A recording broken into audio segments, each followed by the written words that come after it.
Hello, this is Shekhar from Frore Systems.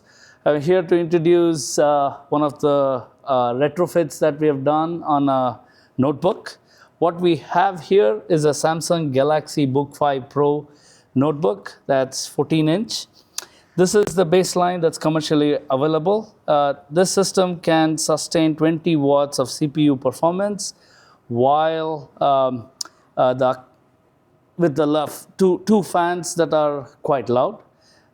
What we did to the system is we retrofitted or we replaced the fans with 4 AirJet Minis.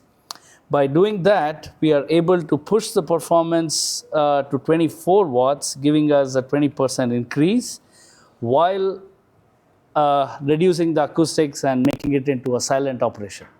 You get a silent operation, higher performance, and by design, we can also make it dust-proof and water-resistant. So it's a big jump here, what you show in the stats. 20% more performance and much less noise at the same time. That's correct. So you want me to say that? Okay.